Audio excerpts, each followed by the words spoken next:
ça, des ordures pour jeter les ordures, et puis quand c'est plein, vous vous refermez. Des choses basiques.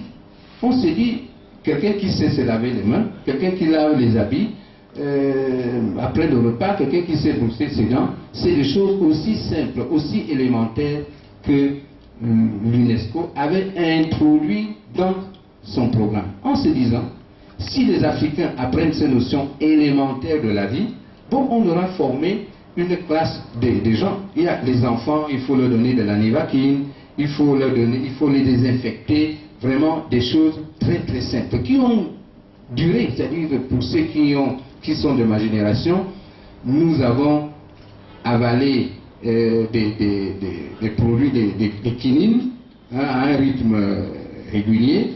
Nous avons pris des produits, comme on appelait ça, l'huile de foie de morue, pour nous désinfecter gratuitement à des rythmes. Nous avons eu des campagnes dans les villages où il fallait pulvériser pour tuer les moustiques.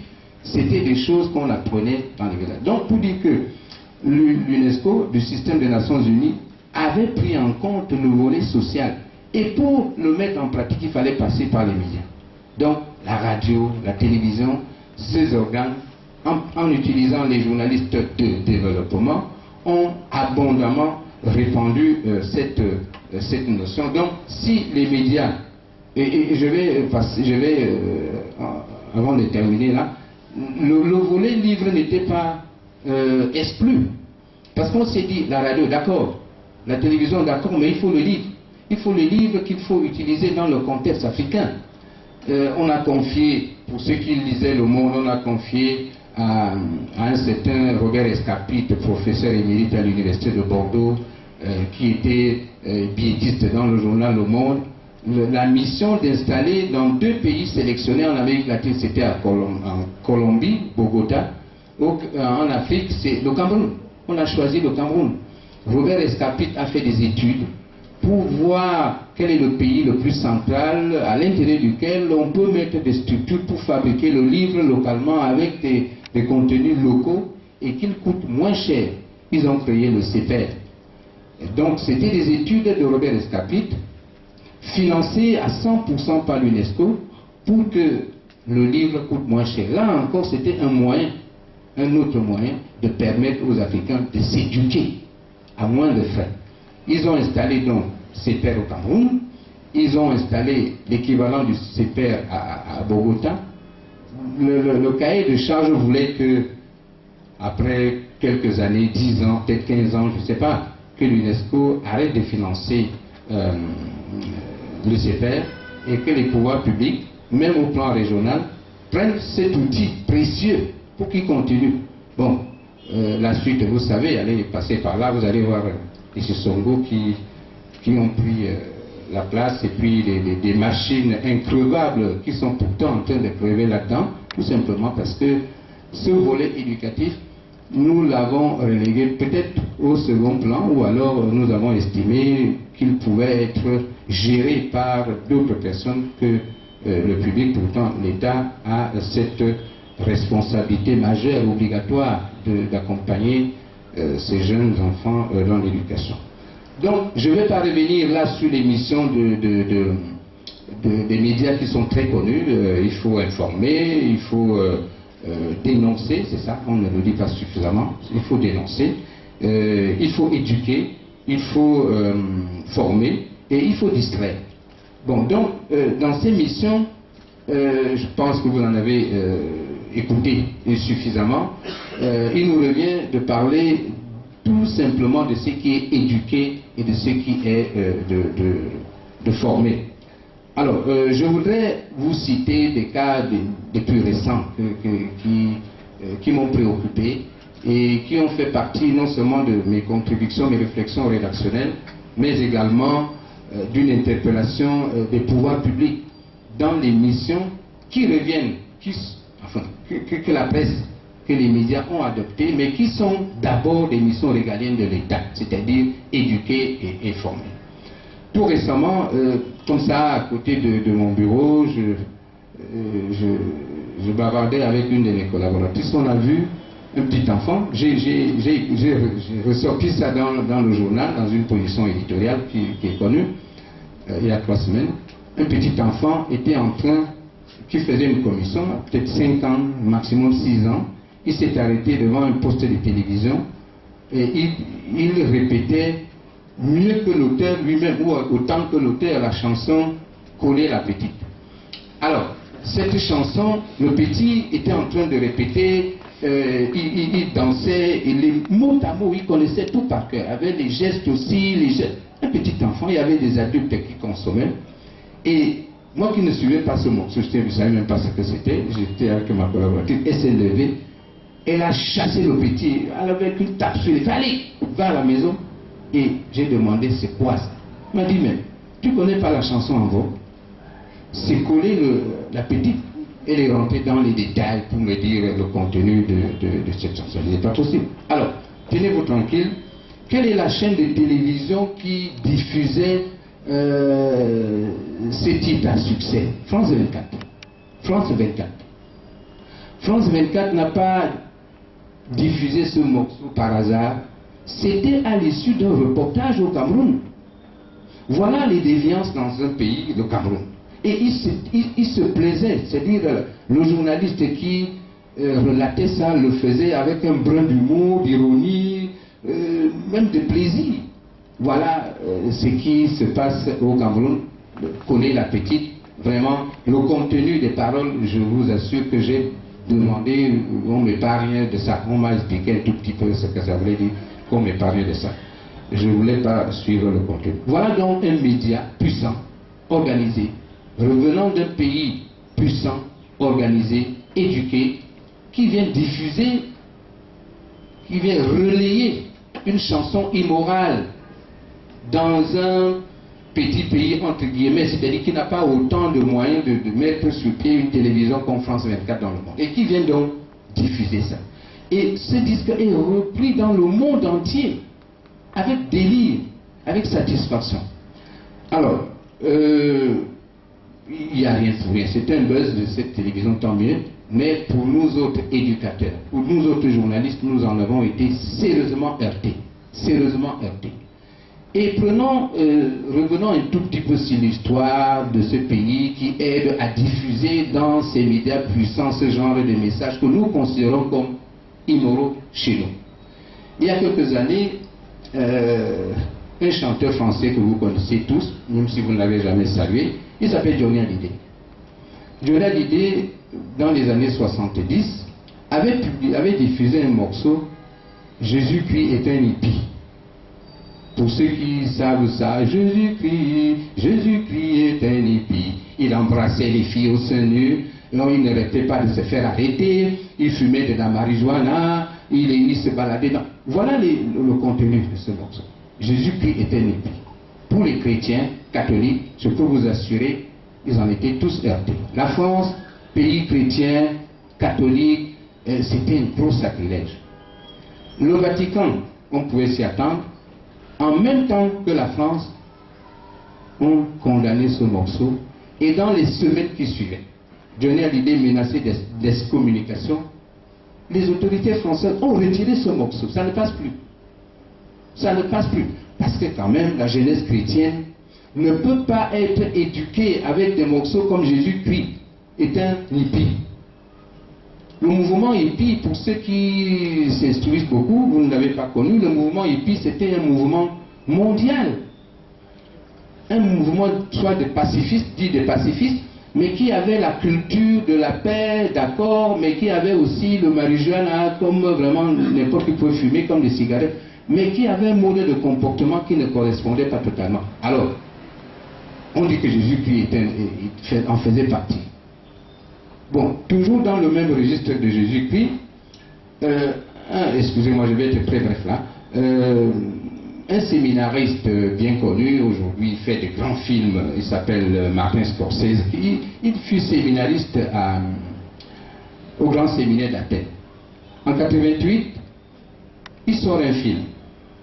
Le film c'est quoi? La tentation, la dernière tentation du Christ. Voilà, la dernière tentation du Christ. Merci Alice.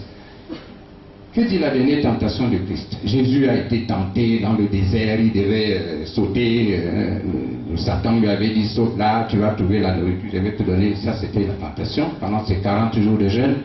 Mais également, cette dernière tentation vue par Martin Scorsese, Jésus-Christ est en train de se balader, il voit les tentes qui sont installées là, dans un campement, des Palestiniens, tout ça. Et il va entrer dans la tente où habitait Marie-Madeleine, son amie. Son amie.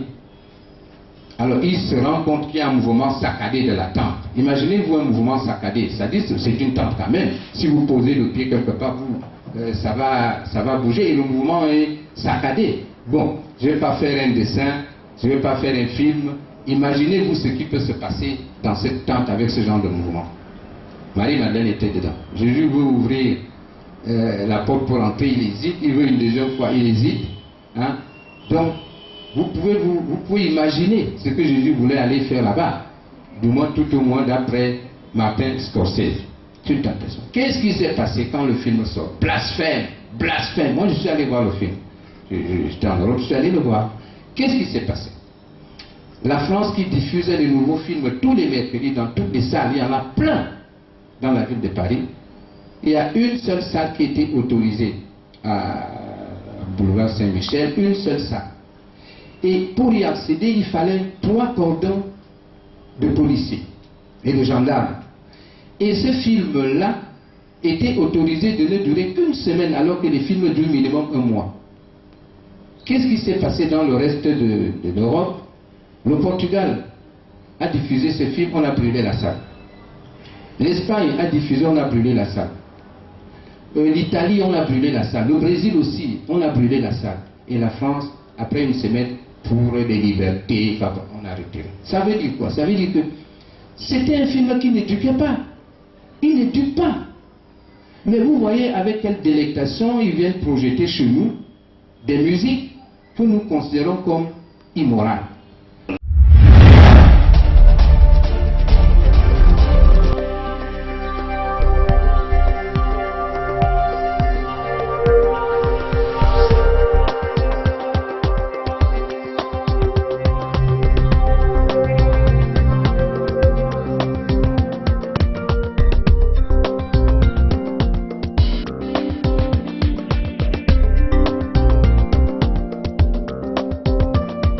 Je remercie d'abord pour l'occasion l'ONG qui m'a donné l'opportunité de participer à cet échange que j'ai trouvé vraiment assez important. Donc pour entrer, je dis d'abord merci aux intervenants de par la qualité des interventions. Mais ma question va beaucoup concerner Dr Nga. C'est concernant parce que vous avez beaucoup abordé la question de la nouvelle économie et le développement durable.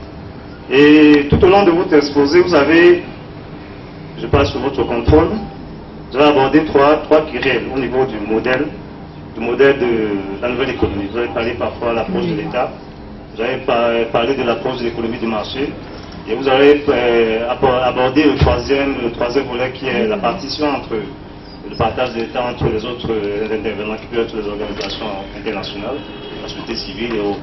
Alors j'aimerais savoir à votre niveau, quel est le modèle qui peut être approprié pour nos économies, par exemple pour l'économie camerounaise en particulier, et quelle peut être la place des médias camerounais dans ce que je peux appeler la synchronisation entre ce que vous avez choisi comme modèle d'économie et de développement durable.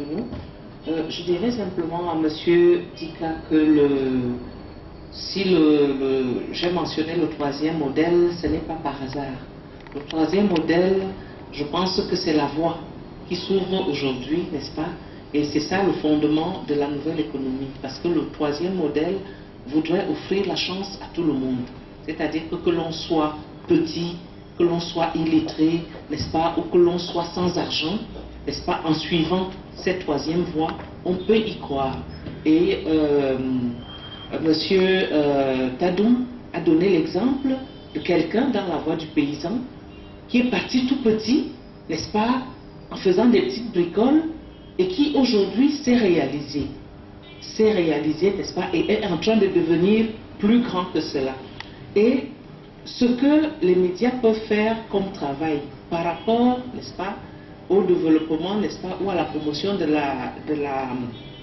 la nouvelle économie, n'est-ce pas, c'est déjà de jouer leur rôle comme facteur de changement.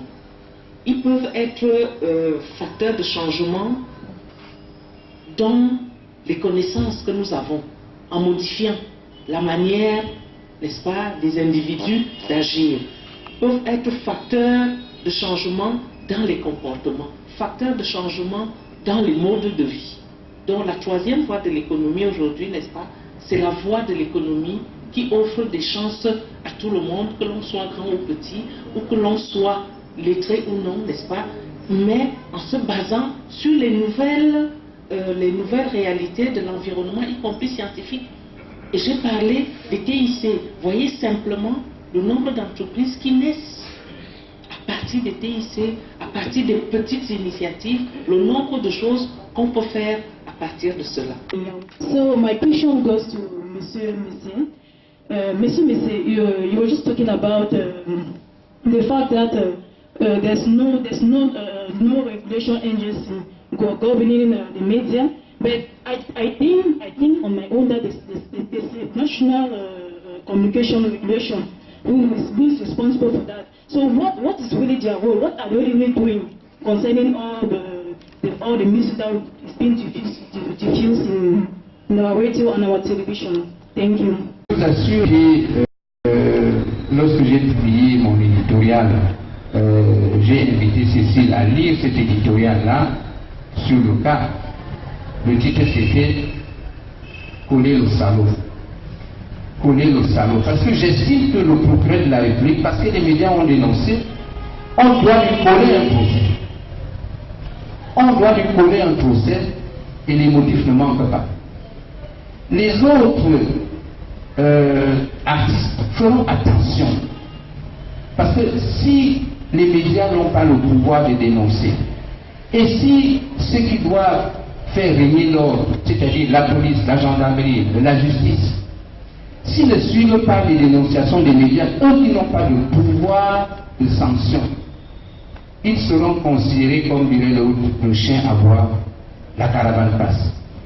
Donc il doit y avoir, pour moraliser la société, pour éduquer la jeunesse, pour encadrer la jeunesse, il doit y avoir une action conjuguée entre ceux qui ont les outils de répression et ceux qui ont les moyens d'investigation et de dénoncer, c'est-à-dire les médias. Si les médias font seuls leur travail d'éducation, ils font seuls leur travail de moralisation, ils ne seront pas pris au sérieux.